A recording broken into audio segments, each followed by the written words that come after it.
Hey, it's Rob from Wheelworks Bike Shop in Dublin. We are unboxing the new bike from Trek. Is it an Amanda? Is it a Madone? At this stage, you're watching these videos, it's past the embargo date, you all know it's a Madone. Generation 8 Madone, not Amanda. This is an SLR7. This is a medium large. According to Trek's new size, that would be similar to the old size 56. There's a couple of... Oh, that's really nice. Okay, so this is my first time seeing any of these. Well, I saw a couple of them at the launch with Trek a couple of weeks ago, but there was only one SLR level bike and the rest were SLs. So, first time seeing a lot of these colours. So the SLR is the top of the range bike, the one the pros ride. It's made with a new lighter carbon fibre. There's something small in that box. We must go rooting and see what it is. Make sure it doesn't get thrown out with the rubbish. So it's made with a new grade of carbon, 900 series OCLD, which is lighter, stiffer, cleaner, all that sort of stuff. The new frame is 320 grams lighter in a medium large, which would be equivalent to 56 than the existing Madone. 77 seconds faster than the previous generation of Monda, and that's as a system, so with the aero bottles in place. And it's also at realistic numbers. It sort of drives me nuts when you see companies claiming, oh, this bike is 2 watts faster at 57 kilometers an hour. It's like, who the fuck pedals at 57 kilometers an hour? Except for maybe JB behind the camera occasionally. But I certainly don't. So they have it at a fairly realistic 200 watts, which over an hour isn't an unrealistic number for a lot of age group athletes and bike racers. So they're real world numbers that they're quoting. So I sort of like the realism.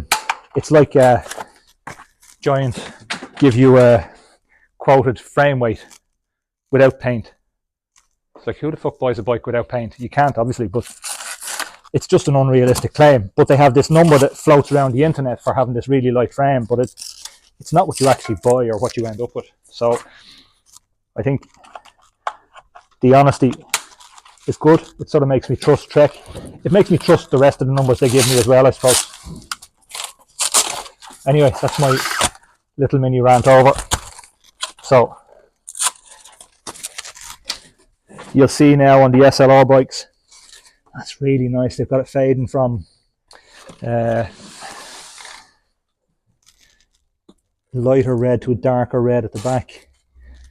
Really nice, gorgeous paint finish on that. The carbon bikes have pretty incredible paint, and the SLR level bikes, I presume, but I'm not certain, I presume they use higher quality paints on the more expensive bikes. It certainly looks like it when you look at the paint finish on them. And some of the premium paints, the more expensive paint schemes, you can certainly see the difference in them. Although I think a lot of that is the difficulty of working on the amount of hours it takes to paint the bike.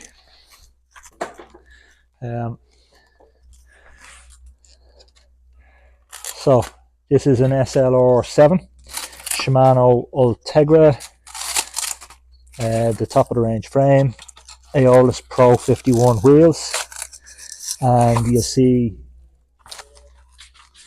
the SLR bikes are now coming equipped with Pirelli tyres, P0s TLR, to be set up tubeless. Recommend to be set up tubeless. And Pirelli, as JB behind the camera pointed out, are a partner of Trek, so we're assuming that the tyres are produced with a lot of feedback from Trek Pro riders and from Trek themselves, with their aero information and all the information that Trek have from building bikes over the last 50 odd years. Which reminds me, actually, Trek are probably coming up to their 50-year anniversary pretty soon. I think they were 1976. Anyway, I'm going off on a tangent. I hope my microphone is working. Lights on, because if it's not, then that's 3 wasted videos. So dark crimson. Okay, I've left my Allen key down at the desk. we'll leave that for the moment. We'll just continue to unpack it and we'll look at the finished product later on. The SLR bikes come with the RSL integrated one-piece handlebar, which is slightly different from the Madone handlebar in that it's shallower this way and slightly thicker this way. So it's lighter overall. It's not as deep that way and a little bit thicker that way. So, what's that, Chado? I have an aero bottle over here, yeah. Good man, thanks very much. Chad, I left me 4mm Allen key on the desk downstairs. Would you mind throwing it up to me, please? Shouldn't be left in charge of myself. Anyway,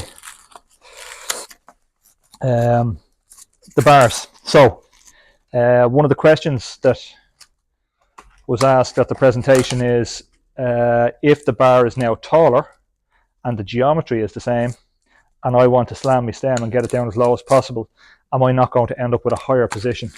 And the answer is yes you are, but no you're not. Thanks, Chado.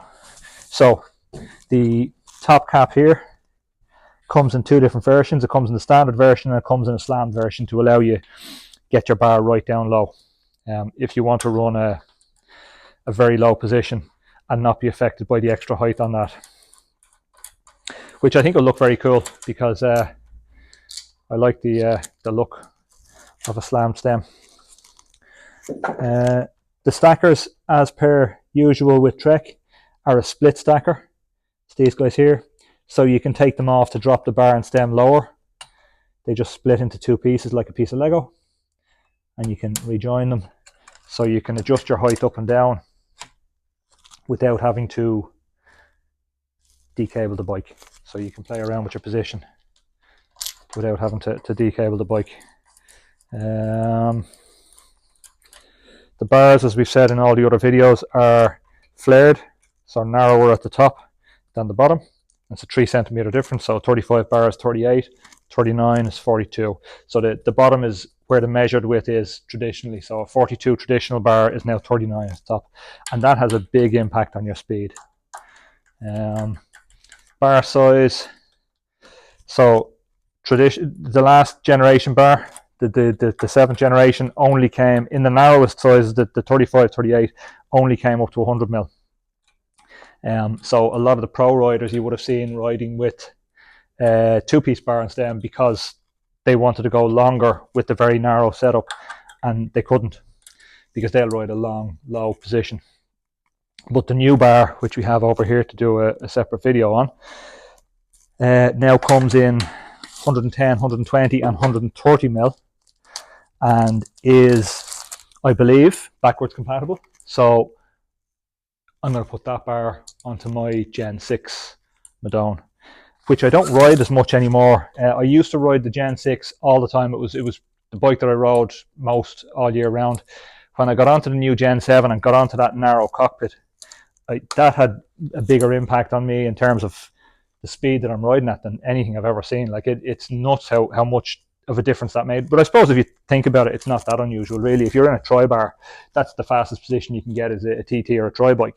So if you're getting very close to that with your hands in much closer, you're going to be faster. And I still ride a slammed position, a low bar stem, so I'm getting quite low and long. But I found with the 100mm bar that I have, 100mm stem that I have on my current Gen 7 Madone, I sort of wanted to be a little bit longer. So with the new bar stem, I'll be able to move the saddle forward and move further forward on it, which will allow me to get lower. Anyway, that's an aside. It's nothing to do with this bike. So we'll keep going.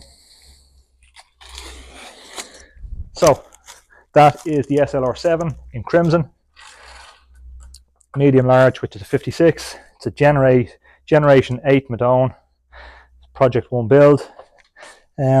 The bikes don't seem to be coming with signatures, which they didn't do in the standard P1 Now colours, but I don't know if that's still an option on Project 1. We need to have a look at that, and I'll tell you that in the next video. Oh yeah, something else cool that we saw on one of the other bikes. The skewers now are matching the frame, so that's anodized red to match the frame. They're also a recessed skewer and the skewer lever Allen key, which does both the front and the back. is now aero, really slim and skinny. So you don't want to put it in a vertical position, you want to have it in a horizontal position, so it's aero. Little details they've thought of are pretty cool. So that's it for that one. We'll move on to the SLs, which are the more mid-range bikes, the less exciting ones, but anyway, we'll keep going.